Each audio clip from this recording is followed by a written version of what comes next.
आपको बताई जाती है वो सारी पुराणों में से बताई जाती है। एक एक पुराण को ध्यान से पढ़ना।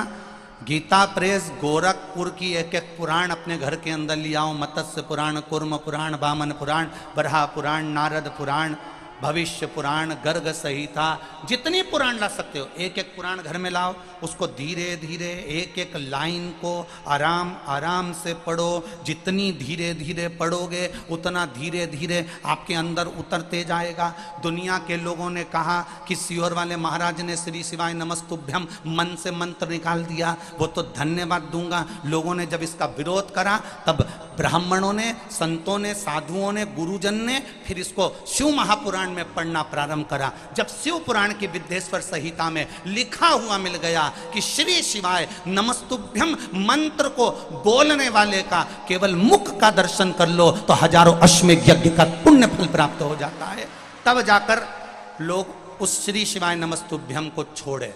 नहीं तो पकड़ कर बैठे थे कि ये मंत्र कहाँ से आया, ये मंत्र क्यों बोला जाए, इस मंत्र का जाप क्यों करा जाए, इसको क्यों जपा जाए, इसको क्यों बोला जाए, इसका गुणगान क्यों किया जाए। जब उसको पढ़ लिया, समझ लिया, देख लिया, तब मालूम पड़ा।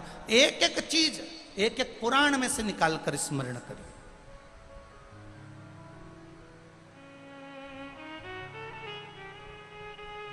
पीपल के वृक्ष में 52,000 ब्राह्मणों का वास होता है। ब्रह्म पुराण कर रही है, पढ़ो, निकालो, स्मरण करिए।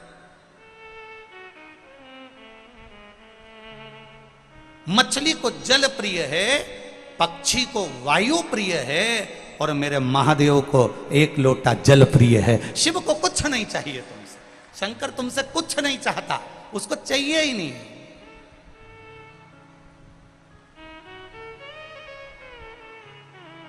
वो तो अपने लिए खुद ढूंढता है। एक बार देवादिदेव महादेव माता पार्वती जी के साथ भ्रमण पर जा रहे थे। घूमते घूमते घूमते घूमते शंकर भगवान, कुछ लोग मुर्दे को लेकर जा रहे थे। राम नाम बोलो, बोलो जम के बोलो, अच्छे से बोलो, राम नाम सत्य। और अच्छे से बोलो, राम नाम सत्य। बोलना चाहिए कभी कभी। कभी कभी जब तुमको ऐसा लगने लगे कि तुम बहुत अकड़ में जिंदगी जी रहे हो तो 5 मिनट कुर्सी पर बैठे बैठे बोल लिया करो, राम नाम सत्य है। समझ में आ जाएगा कि आखिरी में जाना पड़ेगा, इसलिए शांति रखो। अब राम नाम सत्य कहते कहते कहते कहते गांव के लोग किसी मुर्दे को लेकर जा रहे थे। शंकर भगवान पार्वती जी के साथ में भ्रमण कर रहे थे। भ्रमण करते करते महादेव के, मेरे शिव के कानों में शब्द चले गया, राम नाम सत्य, राम नाम सत्य। शंकर भगवान खुश हो गए, पार्वती को छोड़ दिया। महादेव उस मुर्दे के पीछे पीछे जाने लगे। गांव के लोग बोल रहे राम नाम सत्य, शंकर भगवान खुश होकर चले जा रहे, चले जा रहे, चले जा रहे। जाते जाते गांव के लोग थोड़े आगे गए। आगे जाने के बाद उन्होंने वहां पर जाकर बोलना बंद कर दिया कि राम नाम सत्य है। गांव के लोगों ने बोलना बंद कर दिया। महादेव इतनी धुनी में रम गए राम जी की कि एक वृक्ष के नीचे बैठ गए। बैठे, धुनी में रम गए और गांव के लोग आगे जाकर बोलना बंद कर दिए। थोड़ी देर बाद महादेव की धुनी समाप्त हुई और महादेव की धुनी जैसे ही समाप्त हुई, महादेव को लगा गांव के लोग बोल रहे थे, चुप क्यों हो गए, जरा जाकर देखो। महादेव तुरंत अंदर उस मशान में प्रवेश कर गए। उस मशान में, उस शमशान में प्रवेश कर गए और प्रवेश कर कर मेरे महादेव ने देखा गांव के लोग चुप होकर चले गए। कोई व्यक्ति यहां जल रहा है चिता में, मुझे लगता है ये बड़ा पवित्र व्यक्ति था, इसी के चक्कर में लोग राम नाम ले रहे थे। महादेव इंतजार करे।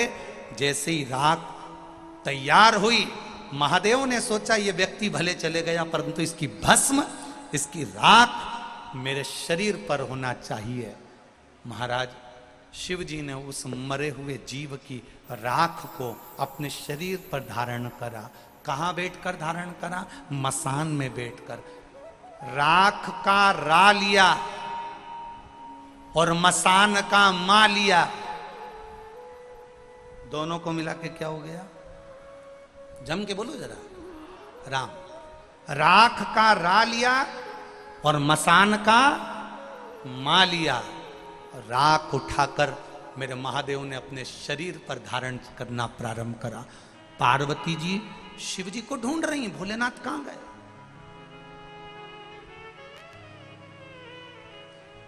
मेरे शंभू, मेरे त्रिकालदर्शी, मेरे कैलाशी, मेरे अविनाशी शिव कहां हैं। ढूंढते ढूंढते माता पार्वती शमशान में पहुंच गई और शमशान में जाकर माता पार्वती जी ने जो देवाधिदेव महादेव को देखा, आज तो मेरे बाबा राख लपेट कर बैठे हो। शंकर जी से पूछा, ये राख क्यों लपेटी।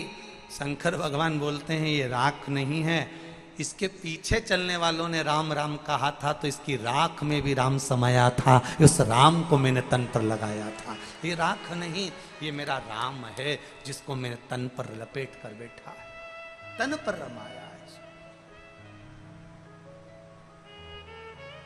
बखान क्या करूं मैं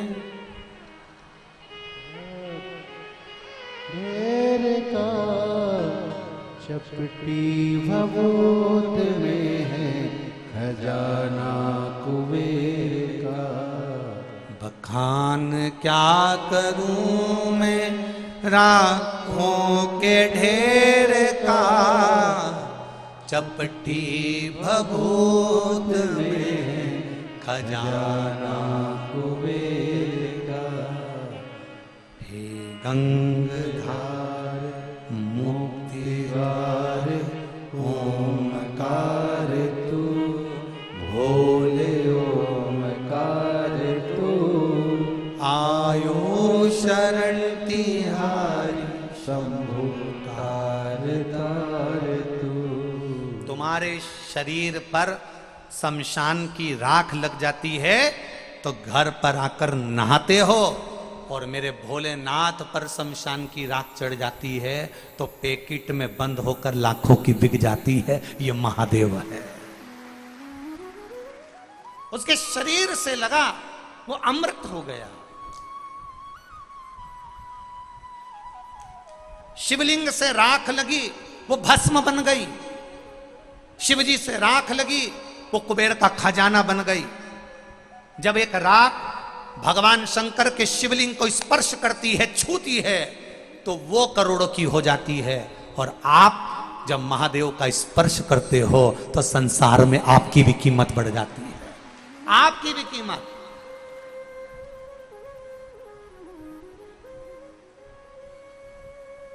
उस बहन ने इस पत्र में लिखा, उस बहन ने इस पत्र में लिखा कि लोग नफरत करने लगे, मुझसे दूर बैठने लगे, सोरासिस बीमारी हो गई, मेरी चमड़ी निकलने लगी तो लोग मुझसे नफरत करने लगे, दूर बैठने लगे, मेरे हाथ का भोजन नहीं करते, मेरे हाथ का पानी नहीं पीते। मेरी बीमारी अर्थात दुनिया के लोगों ने तुमको टूटे हुए कांच का टुकड़ा समझकर फेंक दिया, पर वही कांच का टुकड़ा जब महादेव के मंदिर में गया और शंकर भगवान पर एक लोटा जल चढ़ाया तो वही कांच का टुकड़ा वापिस हीरा हो गया। ये शिव है।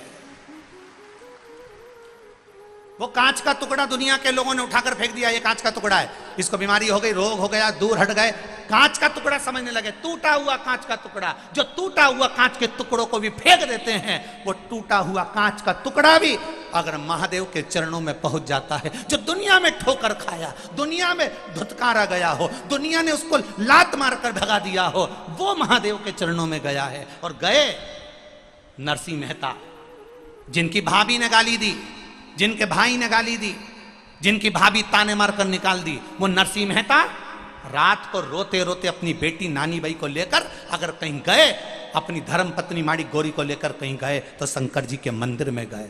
नरसिंह मेहता रात भर शंकर भगवान के शिवलिंग को गले लगाकर रोते रहे, रोते रहे, रोते रहे, रात भर रोए। मेरा महादेव सुबेरे प्रसन्न हो गया। नरसिंह तुझे क्या चाहिए? नरसिंह जी कहते हैं मैं सांवरिया सेठ को मानता हूँ पर तुम्हारे मंदिर में रोया हूँ, कोई बात नहीं, तुझे चाहिए क्या? नरसिंह जी कहते हैं एक बार सांवरिया का दर्शन करा दो। भगवान शंकर नरसिंह जी को नंदी पर बिठाकर गौलोक धाम ले गए, जहां दुनिया का व्यक्ति मरने के बाद बैकुंठ जाता है, भगवान उसको जीते जी ले गए और सांवरिया जी के सामने ले जाकर खड़ा कर दिया। सांवरिया जी ने नरसिंह जी से पूछा, यहाँ लोग मरने के बाद आते हैं, तू जीते जी आ गया। नरसिंह जी तुझे लेकर कौन आया? इतने में नरसिंह जी ने कहा मुझे भोलेनाथ लेकर आए हैं। सांवरिया जी ने कहा नरसिंह अगर वो लेकर आए हैं तो मैं कुछ नहीं कहूँगा, मांग तुझे क्या चाहिए? नरसिंह जी कहते हैं बड़ा दुखी हूँ, मेरे परिवार के लोगों ने धक्के मारकर निकाल दिया, गाली देकर निकाल दिया। मेरी भाभी ने मुझे पानी से कड़ली रोटी तक खिलाई है, गाली देकर धुतकार कर निकाल दिया। मेरी छोटी सी बेटी है, उसको लेकर मैं बाहर निकल गया, कोई नहीं मेरा, कौन संभालेगा? सांवरिया जी कहते हैं जिस शंकर जी के मंदिर में तू जाकर रोया है वो महादेव हल्का नहीं है, उसने तुझे सांवरिया से मिला दिया। जा नरसिंह, दुनिया के लोग तुझे भले धुतकारे, शंकर ने गले लगाया इसलिए मैं तुझे गले लगाता हूं। मैं तुझे राग केदार दे देता हूं, जब जब गाएगा तेरा सांवरिया दौड़ कर आएगा। और नरसिंह जी गाते थे, सांवरिया सेठ आता था। सांवरिया सेठ ने पूछा नरसिंह कभी तूने मुझसे पूछा नहीं कि मैं दौड़ कर क्यों आता हूं? क्योंकि मैं दौड़कर तेरे लिए नहीं, महादेव के भक्त के लिए आता हूं। जब महादेव का भक्त मुझे बुलाता है मैं दौड़ कर चले आता हूं। ये कोई साधारण है? साधारण